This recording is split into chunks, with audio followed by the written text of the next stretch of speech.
Hai guys, selamat datang di channel Alur Cerita Film Detektif Movie. Di kesempatan kali ini, Mimin akan membahas alur cerita film yang berjudul Predator. Film yang dirilis pada tahun 1987 ini disutradarai oleh John M.C. Tiernan. Dibintangi oleh Arnold Schwarzenegger, Carl Weathers, Kevin Peter Hall, Bill Duke, dan nama besar lainnya. Film ini menceritakan tentang sebuah pasukan khusus di hutan Amerika Selatan yang diburu oleh makhluk luar angkasa. Satu demi satu anggota pasukan khusus dibunuh oleh sang pemburu, hingga hanya menyisakan Dutch. Dutch harus mengalahkan makhluk luar angkasa tersebut agar dapat bertahan hidup dan keluar dari hutan. Oke guys, tak usah berlama-lama, langsung saja kita masuk ke alur ceritanya. Bisa digoyang. Lanjut.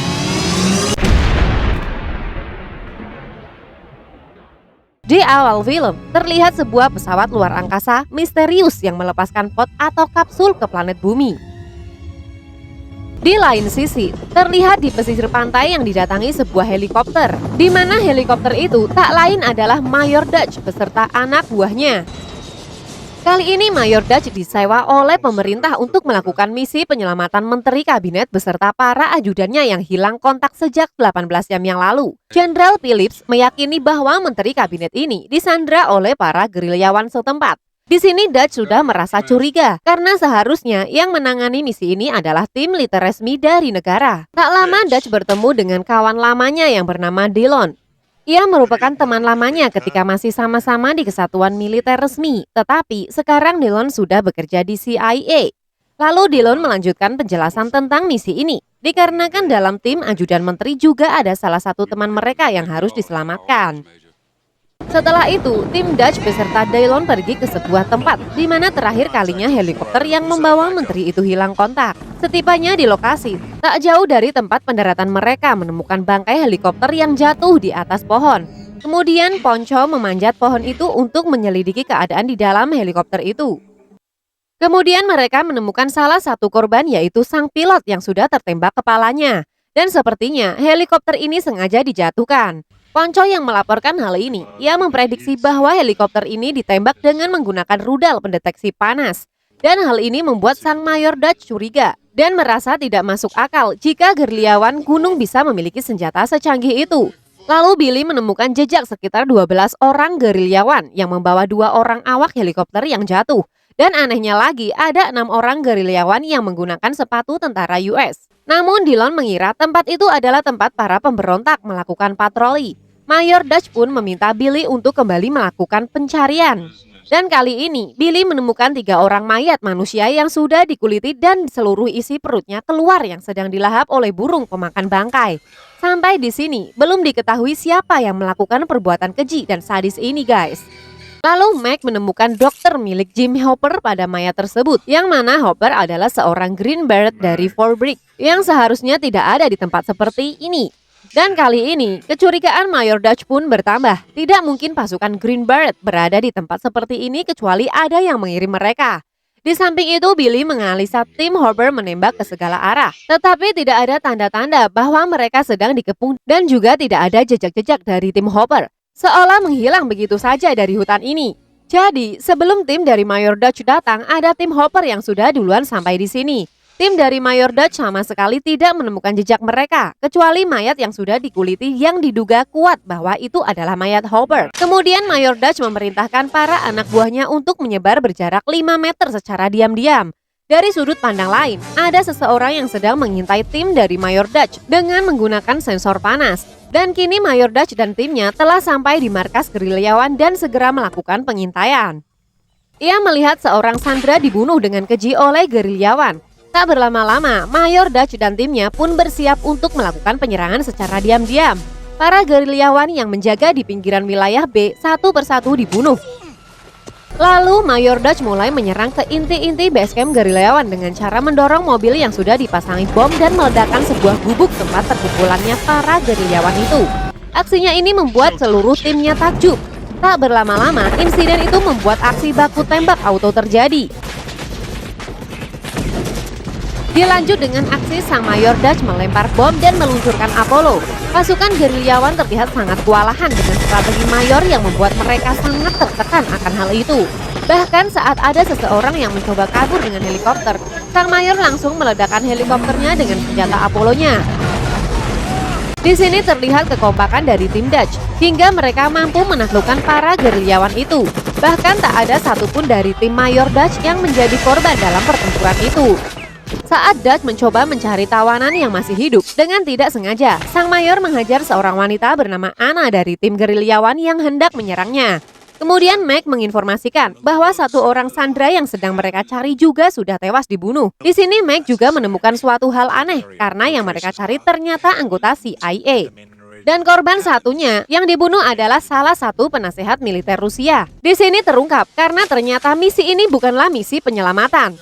Dillon memanfaatkan tindakan untuk menyerang base camp gerilyawan dan mengambil berkas-berkas rahasia mereka dan membuat sang mayor Dutch menekannya. Di sini tidak dijelaskan berkas apa yang dicari oleh Dillon. Lalu mereka mendapat kabar dari Hawkins bahwa para gerilyawan sudah berdatangan untuk mengepung mereka dalam waktu kurang dari 30 menit. Dutch pun bergegas dan meminta anak buahnya untuk segera meninggalkan tempat itu. Dillon membawa serta anak untuk ikut dengan mereka sebagai sandera. Awalnya sempat terjadi perdebatan antara Dillon dan Dutch. Karena Dillon memaksa untuk membawa Anna, akhirnya Dutch menyerahkan tanggung jawab Anna ke Dillon.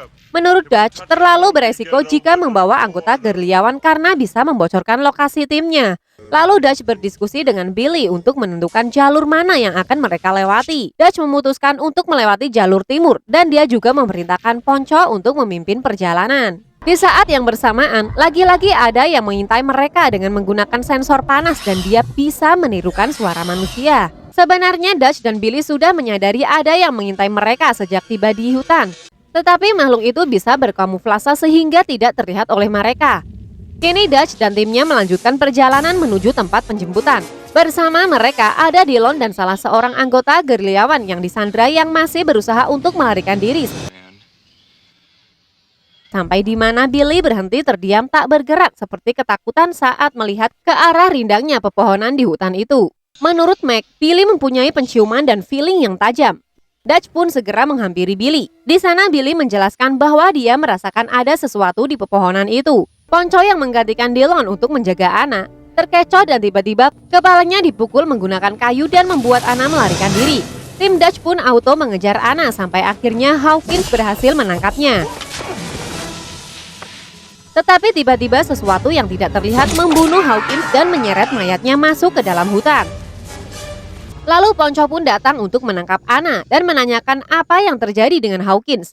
Akan tetapi Anna tidak bisa menjelaskan apa yang terjadi. Lalu Poncho melihat jejak darah yang ditinggalkan mayat Hawkins. Dia menemukan isi perut Hawkins yang berceceran. Sang mayor Dutch dan anggota tim yang lain pun datang. Mereka menemukan Anna yang masih shock histeris dengan kejadian itu. Lalu Poncho melaporkan hal ini ke Dutch karena mereka tidak menemukan mayat Hawkins. Setelah sampai, Anna pun menjelaskan apa yang terjadi. Dia hanya menjelaskan bahwa semua terjadi begitu cepat dan seolah-olah Hawkins dibunuh oleh penghuni hutan ini. Dillon yang tidak percaya menganggap semua yang dikatakan Anna adalah omong kosong semata. Karena menurut Dillon, ini semua adalah perbuatan para gerilyawan yang mencoba menyelamatkan Anna. Di sana terjadi perdebatan antara Poncho dan Dillon sampai akhirnya Dutch menemukan senjata dan radio milik Hawkins. Ada sesuatu yang aneh di sini. Jika memang yang membunuh dan menculik Hawkins adalah para gerilyawan, tidak mungkin mereka meninggalkan peralatan Hawkins begitu saja. Dillon menyadari hal yang sama terjadi pada Hopper di mana mayatnya digantung tetapi senjatanya hanya dibiarkan saja. Lalu Dutch memerintahkan timnya untuk menyisir area dalam jangkauan 50 meter. Tim Dutch pun langsung bergerak menelusuri hutan itu untuk mencari mayat Hawkins. Blaine yang mendengar suara mencurigakan dari semak-semak, ia bersiap dengan senjatanya. Dan ternyata yang muncul hanyalah seekor rakun, namun tiba-tiba Blaine diserang dari belakang dengan senjata laser hingga dadanya tembus dan menewaskannya. Mike yang kebetulan berada di dekat Blaine langsung mendatangi asal suara dari tembakan itu. Dan dia berhasil melihat makhluk misterius itu sedang berkamuflase seperti bunglon yang bisa berubah warna. Secara membabi buta, Mike menembak ke arah makhluk, namun makhluk itu bergegas melarikan diri. Sang mayor Dutch dan anggota tim yang lain juga ikut menembak ke arah yang sama. Tetapi mereka telah kehilangan jejak dan tidak ditemukan tanda-tanda dari makhluk misterius itu. Kemudian Dutch memerintahkan Mike untuk memasang garis pertahanan dan ranjau-ranjau. Hal ini dilakukan karena langit udah mulai gelap, di mana mereka tidak bisa melanjutkan perjalanan pada malam hari. Di sela-sela itu, Anna menemukan cairan hijau di atas daun lompong. Dan tiba-tiba Dillon datang dan segera menyuruh Anna kembali. Saat sedang duduk, Anna kembali melihat cairan biru di celananya yang sempat ia ambil dari daun lompong itu. Namun ia belum menyampaikan kepada tim Dutch. Di atas pohon terlihat sosok makhluk misterius itu yang tampaknya ia sempat terkena tembakan dari Meg dan mengeluarkan darah yang berwarna hijau. Terlihat di sana makhluk tersebut sedang mengoperasi bekas luka tembakan dari Meg yang membuatnya kesakitan dan berteriak hingga Anna mendengar suara itu, dan juga Billy yang mempunyai kelebihan feeling yang kuat. Lalu Dillon menghubungi pusat untuk meminta penjemputan, tetapi permintaannya ditolak dikarenakan mereka belum memasuki wilayah perbatasan. Kemudian Dillon menanyakan kepada Meg tentang siapa yang menyerang Blaine. Meg sama sekali tidak mengetahui makhluk apa itu. Tapi yang jelas makhluk itu bisa berkamuflase seperti tidak terlihat. Yang Meg lihat hanya mata yang bersinar dari makhluk itu yang kemudian langsung menghilang. Dutch meminta Meg untuk berjaga duluan di malam hari dan anggota lainnya boleh beristirahat. Ketika Meg sedang berjaga malam, tiba-tiba ia mendengar suara seperti ada sesuatu mencoba menembus pertahanan mereka, yang membuat seluruh anggota tim pun bersiaga. Lalu terlihat sesuatu menerkam Meg, namun ternyata itu hanyalah seekor babi hutan. Ketika anggota tim yang lain tiba, babi itu pun sudah dibunuh oleh Meg. Tetapi di tempat lain, mereka melihat mayat Blaine telah hilang. Tidak menutup kemungkinan kini makhluk itu berhasil mengambil mayat Blaine. Keesokan harinya, Dutch kembali menekan Anna untuk menanyakan tentang apa yang sebenarnya terjadi dengan Hawkins. Jawaban Anna pun sama dengan jawaban Meg, bahwa ada makhluk yang bisa berkamuflase dengan hutan. Dan kini akhirnya Anna menjelaskan ke tim Dutch bahwa ia sempat menemukan cairan berwarna hijau. Lalu Dutch dan anggota tim yang tersisa memasang jebakan untuk makhluk misterius itu. Kali ini mereka memutuskan untuk melakukan perlawanan. Setelah semua jebakan terpasang, mereka menunggu makhluk itu lewat. Mereka memasang jebakan dalam radius 45 meter dan hanya menyisakan satu jalan untuk dilewati. Saat mereka menunggu makhluk itu lewat, Anna bercerita tentang legenda di daerahnya. Setiap kali daerahnya mengalami tahun-tahun terpanas, orang-orang desa menemukan mayat-mayat tanpa kulit. Mereka mengatakan bahwa mayat-mayat itu dikuliti oleh iblis yang membuat piala dari manusia. Lalu tiba-tiba mereka mendengar suara dari perpohonan dan Dutch pun mendatangi suara itu. Dan ternyata makhluk itu terkena jebakan yang sudah disiapkan oleh tim Dutch dan membuat makhluk itu menembak ke segala arah. Hingga salah satu jebakan itu sempat mengenai Ponco dan membuatnya lumpuh.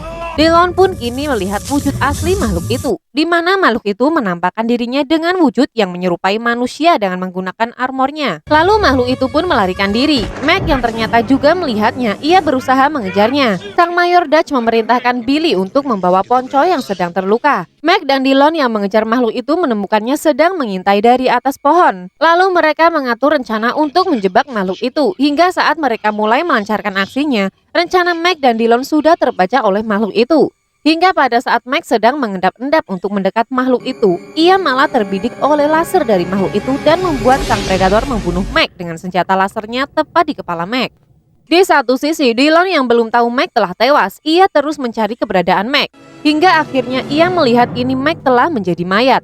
Melihat itu, Dillon auto ketakutan dan membuatnya terpaksa memburu makhluk itu sendiri tanpa tim. Saat melihat posisi makhluk itu, Dillon mencoba menembak makhluk itu. Namun ia kalah cepat dengan makhluk itu hingga kini ia harus kehilangan satu tangannya karena tembakan laser dari makhluk itu. Belum sampai di sini, Dillon masih berusaha untuk membunuh makhluk itu dengan sisa satu tangannya. Namun sayang, saat ia menembak makhluk itu, ia terlebih dahulu tertusuk makhluk itu hingga mati. Kini makhluk itu pun memburu sisa tim dari Kapten Dutch yang sedang membawa Ponco dalam keadaan terluka.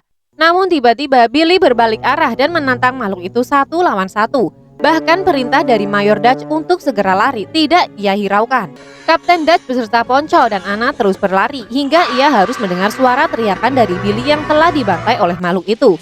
Makhluk itu pun kembali memburu anggota tim yang tersisa dan kali ini dia menembakkan lagi senjata lasernya yang mengenai kepala Ponco. Dutch yang melihatnya auto membuatnya marah dan segera membalasnya ke arah pusat si bertubi-tubi ia menembaknya, namun gagal mengenainya. Hingga akhirnya sang mayor terkena tembakan laser dari makhluk itu sampai mengenai bahunya guys. Merasa tidak mampu untuk melindungi Anna, sang mayor Dutch memerintahkan Anna untuk lari menuju lokasi helikopter. Lalu Dutch pun melarikan diri sampai tergelincir hingga jatuh dari ketinggian tebing sampai ke sungai. Ia berenang hingga ke tepi sungai dan tiba-tiba ia melihat sesuatu yang jatuh ke sungai dan ternyata makhluk itu masih mengikuti Dutch. Dutch yang merasa dirinya tidak bisa melawan makhluk itu, ia memutuskan untuk bersembunyi dengan cara berkamuflase menyatu dengan lumpur dan perakaran pohon. Ternyata makhluk itu hanya bisa melihat dari suhu tubuh. Hal itu terbukti karena ia tidak melihat posisi Mayor Dutch, dan juga saat makhluk itu melihat pergerakan panas dan menembaknya yang ternyata itu hanyalah seekor tikus.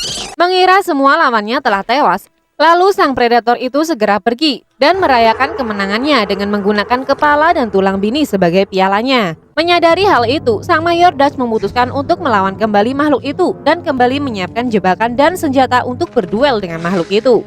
Hingga saat malam tiba, Dutch yang telah mempersiapkan diri, ia mencoba memancing makhluk itu keluar dengan teriakannya. Mendengar teriakan Dutch, makhluk itu pun segera mendatangi arah suara itu. Dutch dan makhluk itu sama-sama berkamuflase dan mengintai satu sama lain. Ketika makhluk itu mulai lengah, Dutch pun segera menembaknya dengan menggunakan panah peledak sehingga membuat makhluk itu mengamuk dan menembakkan lasernya ke berbagai arah pepohonan. Dutch pun segera lari dan mengarahkan makhluk itu menuju jebakan berikutnya. Dutch yang menyadari makhluk itu telah berada di hadapannya, ia segera bersembunyi di bantalan kayu roboh. Makhluk itu pun belum menyadari kalau Dutch berada di bawahnya, guys. Setelah itu, Dutch kembali mencari keberadaan makhluk itu dengan melemparkan sebuah batu untuk memancing makhluk itu datang. Dan benar saja, pergerakan baru itu memicu makhluk itu muncul dan menembakkan lasernya ke arah baru yang dilempar oleh Dutch. Kini sang Mayor Dutch telah melihat keberadaan makhluk itu dan kembali melanjutkan rencananya, dan segera melemparkan tombak peledaknya ke arah makhluk itu yang berhasil mengenai makhluk itu. Melihat itu, Dutch segera mendatangi posisi makhluk itu, namun ia kembali kehilangan jejak. Namun di sana, ia melihat cacaran darah hijau dari makhluk itu dan terus mengikuti jejak darah hijau itu untuk mencari posisi keberadaan makhluk itu. Hingga pada saat Dutch memasuki sebuah goa kecil di bawah tumpukan batu, ia menyadari bahwa makhluk itu di atas batu itu. Dutch pun segera meledakkan bom di tempat itu dan lari sampai ia terjatuh ke sungai. Keadaan ini menguntungkan bagi makhluk itu, dikarenakan lumpur yang melapisi kulit Dutch luntur terkena air. Makhluk itu langsung menyergap Dutch dan menyekik Dutch. Pada saat itu, makhluk itu melepaskan baju armornya serta helmnya. Makhluk itu menunjukkan wajahnya yang mengerikan dan mengajak Dutch berduel 1 lawan 1. Dutch pun mencoba melawan dan memukul muka makhluk itu, namun pukulan Dutch tidak berpengaruh sedikit pun, hingga makhluk itu memukul Dutch bertubi-tubi. Saat itu, Dutch dihajar habis-habisan oleh makhluk itu. Dengan keadaan tidak berdaya, Dutch terus menuju jebakan yang telah ia siapkan sebelumnya.